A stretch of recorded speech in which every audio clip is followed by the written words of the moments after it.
देखना होगा। चलिए बढ़ते हैं आगे और लेकर आते हैं आपके लिए ट्रेड का चौका।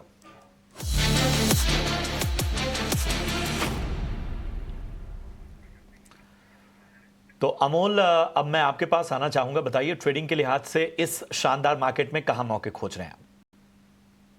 एलटीएफ के साथ जाना चाहूंगा। पोजिशनल पॉइंट ऑफ व्यू से मैंने पिक किया था 141.50 के आसपास पिक किया था। पोजिशनली टारगेट निकल के आ रहे 150 के, और स्टॉप लॉस है उसका 137.880 का। रिवर्सल फॉर्मेशन अगर हम देखते हैं तो एक करेक्शन के बाद स्टॉक ने अराउंड 130 के आसपास सपोर्ट लिया था, और उसके बाद एक स्टॉक ने हायर बॉटम फॉर्मेशन बनाया है डेली चार्ट्स पे। अगर हम एवरेजेस को देखते हैं तो 50 और 20 डे सिंपल मूविंग एवरेज के ऊपर आज स्टॉक ने ओपन दिया था, और उसके ऊपर आज स्टॉक सस्टेन भी हो रहा है। मुझे लगता है ये सेटअप कहीं ना कहीं दिखा रहा है कि रिवर्सल फॉर्मेशन कंटिन्यू रहेगा। आई थिंक यही ऑन द हायर साइड ये स्टॉक कहीं ना कहीं वापस उसके प्रीवियस जोन्स की तरफ, जो रेजिस्टेंस जोन है 150 की तरफ जाता हुआ दिख रहा है। दूसरा मैं जिंदल स्टील के साथ जाना चाहूंगा, जिंदल स्टील एंड पावर के साथ। ये भी पोजिशनल पॉइंट ऑफ व्यू से ये 910 के आसपास मैंने पिक किया था। 970 उसके टारगेट है, और 890 उसका स्टॉप लॉस रहेगा। ओवरऑल भी अगर हम देखते हैं तो मेटल स्टॉक्स में अच्छा खासा पॉजिटिव मोमेंटम 2 दिन से बना हुआ है। जिंदल स्टील अगर हम देखते हैं तो एक रेंज से बाहर निकल रहा है स्टॉक, बहुत कंसोलिडेट हुआ था अराउंड 880 के आसपास। वहीं पे 50 डे सिंपल मूविंग एवरेज था। आज का जो मॉर्निंग का जो ब्रेकआउट था उसी को स्टॉक ने कंटिन्यू किया है। ब्रेकआउट के साथ जाना चाहूंगा, पोजिशनल पॉइंट ऑफ व्यू से जरूर देखा जा सकता है। ठीक है, तो ये है राय आपको आती हुई अमोल जी की तरफ से। एल&टी फाइनेंस आपको यहां पर 150 के लक्ष्य के साथ 137 रुपए 80 पैसे का स्टॉप लॉस रखना है। जिंदल स्टील यहां पर 970 का लक्ष्य, 890 का स्टॉप लॉस रखना है। इस बाजार में स्टॉप लॉस का विशेष रूप से ध्यान रखिए। चलिए सचिन, आप भी बता दीजिए आपके रडार पे कौन से स्टॉक हैं? Good afternoon Prashant ji. और आज के लिए जो रिकमेंडेशंस होगा वो होगा एमएफएसएल मैक्स फाइनेंशियल सर्विसेज में पहला कॉल दूंगा, बिकॉज डेली चार्ट्स पर अगर देखें तो एक बुलिश रिवर्सल पैटर्न फॉर्म होते हुए नजर आए हैं। साथ ही साथ में वॉल्यूम्स काफी सपोर्टिव है स्टॉक के लिए। मुझे लग रहा है कमिंग डेज में एक अच्छा मोमेंटम्स यहाँ पर जो है वो देखने को मिल सकता है। सो करंट मार्केट प्राइस से एमएफएसएल में बाइंग की सलाह रहेगी।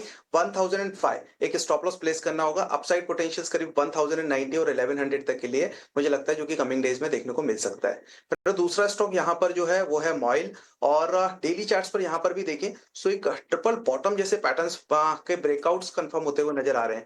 एक बेस पर एक अच्छे पैटर्न्स फॉर्म होते हुए दिख रहे हैं। मुझे लगता है कमिंग डेज में यहाँ पर भी एक मोमेंटम्स कंटिन्यू होता हुआ नजर आ सकता है। सो मॉइल में at current market price buying की सलाह रहेगी। लोअर साइड में 320 का एक स्टॉप लॉस रहेगा, और अप साइड मुझे लग रहा है 358 360 वो टारगेट्स हो सकते हैं जो हमें कमिंग डेज में देखने को मिल सकते हैं। ठीक है, तो ये है राय इस वक्त आपको आती हुई ट्रेडिंग के लिहाज से। मैं लेवल्स एक बार फिर से बता देता हूं। मॉयल और इसके साथ ही मैक्स फाइनेंशियल, ये खरीदारी की सलाह आती हुई खासतौर पे सचिन की ओर से। जो मैक्स फाइनेंशियल है उसमें लक्ष्य आपको 1090 का रखना है, और मॉयल में जो लक्ष्य है वो 358 तक के हासिल हो सकते हैं। स्टॉप लॉस का ध्यान रखिए। चलिए अब कुछ स्टॉक पर चर्चा कर लेते हैं, और फोकस में आज मेटल स्टॉक्स में है, क्योंकि लगातार आज दूसरा दिन है जब मेटल के पूरे मतलब ओवरऑल अगर हम देखें जो दिग्गज प्लेयर्स हैं उन सभी में अच्छी खरीदारी देखने को नजर आ रही है। जो इस तरह से ग्लोबल ट्रेंड हैं और बाकी अहमियत जो है वो जो फैक्टर हैं वो कहीं ना कहीं इसे और ज़्यादा सपोर्ट करते हुए जिंदल स्टेनलेस, हिंद कॉपर देखिए 3 से 6% तक का चढ़े हुए। टाटा स्टील, वेदांता, जेएसपीएल भी यहाँ पर अच्छे ट्रेंड्स दिखाते हुए। तो सचिन, मैं आपके पास ही आना चाहूँगा। बताइए जो मेटल पॉकेट में कुछ और पसंद आ रहा है, लगता है कि कहीं पर बेट लेनी चाहिए? वेल जेएसपीएल अच्छा काउंटर है। ये हमने अभी दो ट्रेडिंग सेशंस पहले भी यहाँ पर रिकमेंड किया था, और इसमें कंटिन्यूअसली मोमेंटम्स जो है वो बने हुए हैं। 885 886 के आसपास के लेवल्स थे जो कि ब्रेक हुए हैं। साथ ही साथ में डेली चार्ट्स पर अगर देखें तो स्टॉक अपने 100 एंड 200 डीएमआरस के ऊपर आज के ट्रेडिंग सेशंस में सस्टेन होता हुआ नजर आ रहा है। मुझे लग रहा है मोमेंटम कंटिन्यू रहेगा। अपसाइड पोटेंशियल्स करीब 940 950 वहां तक के लिए इमीडिएट लेवल्स हैं, वो देख सकते हैं कमिंग 1 से 2 ट्रेडिंग सेशंस में। और लोअर साइड में एक अच्छे सपोर्ट बेस बने हुए हैं विच इज नियर अराउंड 870 के आसपास में। तो एक अच्छा स्टॉक है फॉर द बाइंग। दूसरा स्टॉक जो कि रडार पर है वो है हिंद कॉपर। हिंद कॉपर में भी एक अच्छे मोमेंटम्स लोअर साइड से लौटते हुए दिखाई दिए हैं। ओवरसोल्ड टेरिटरीज के पास में था स्टॉक्स, वहां से एक reversal along with the positive crossover हमें जो है वो कंटिन्यू होता हुआ दिखा है। मुझे लग रहा है यहाँ पर भी 235 वो टारगेट्स हो सकते हैं जो कि कमिंग डेज में टेस्ट होते हुए नजर आए। अभी के लिए इमीडिएट इमीडिएट बेस बना हुआ है जो कि सपोर्ट हो सकता है स्टॉक के लिए, वो है नियर अराउंड 215 के पास।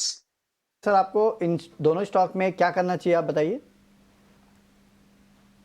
करेक्शन के बाद स्टॉक में रिवर्सल फॉर्मेशन हुआ है और उसके बाद ये 3-4 दिनों से ये स्टॉक ने बुलिश सेटअप दोनों ही स्टॉक में मेंटेन रखा हुआ है। अगर हम पीएफसी के बारे में देखते हैं तो 360 के आसपास उसका करेक्शन खत्म हुआ और उसके बाद स्टॉक ने बाउंस बैक किया। बट थोड़ा सा मैं अगर लार्जर टेक्सचर देखता हूँ तो अभी भी स्टॉक एक ट्रायंगल फॉर्मेशन में डेली सेटअप पे दिखा रहा है। मुझे लगता है ऊपरी लेवल पे थोड़ा सा संभल के चलना चाहिए। ऑन द हायर साइड एक रेजिस्टेंस लेवल रहेगा 410 415 का, और ऑन द फ्लिप साइड मुझे लगता है कि 390 380 एक सपोर्ट जोन रहेगा। Buying on correction and sale on rallies, I think ये सेटअप ये स्ट्रेटेजी कंपैरेटिवली बेटर लग रही है। अगर हम पीएफसी में देखते हैं तो अगर हम आरईसी में देखते हैं तो आरईसी में भी एक वीक में अगर हम देखते हैं तो 15% का अपसाइड हुआ है और अभी एक रेजिस्टेंस जोन के आसपास है। 420 425 क्रूशियल रेजिस्टेंस जोन है। इसमें भी I think similar he strategy ज्यादा इफेक्टिव लग रही है। करेक्शंस अगर आते हैं तो जरूर ध्यान दिया जा सकता है। ऑन द लोअर साइड एक 400 का बेस है, 400 एंड 390 ये एक क्रूशियल सपोर्ट जोन का काम करेंगे आने वाले दिनों में। ओके चलिए, तो ये राय आती हुई आरईसी और पीएफसी पे अच्छी खासी तेजी पिछले कुछ दिनों में देखने मिल रही है। देखिए ऑयल रिलेटेड स्टॉक्स जो इनमें भी अच्छी खासी तेजी, और कैस्ट्रॉल को देखिए किस तरह की तेजी इस काउंटर में देखने मिल रही है। करीब 10% के आसपास के गेंस जो है वो कैस्ट्रॉल में देखने मिल रहे हैं। एक तो जो कच्चे तेल में गिरावट आई उसका फायदा इन कंपनियों को मिलता है क्योंकि इनके रॉ मटेरियल, और दूसरा वो जो खबर आई है कि सऊदी अरेमको जो है वो बीपी इनके पेरेंट से बात कर रहा है कैस्ट्रॉल लुब्रिकेंट्स के लिए। हालांकि ये ग्लोबल लेवल पे है तो लेकिन इसका भी इम्पैक्ट जो है वो कैस्ट्रॉल पे देखने मिल रहा है। सचिन जी, कैस्ट्रॉल कैसा लगता है सर? चार्ट पे 200 के आसपास के लेवल थे, मुझे याद है जब मैंने पिछले बार इसको देखा था वहां से ऑलरेडी 45-46 रुपए चल चुका है। यहाँ से और कितना चलेगा सर? पहले स्टॉक के अंदर एक बुलिश सेटअप फॉर्म हुआ है सर। बुलिश हम बोल सकते हैं यहाँ पर इनवर्स हेड एंड शोल्डर जैसे पैटर्न्स बने थे जिसके ब्रेकआउट्स कंफर्म हुए 225 के ऊपर।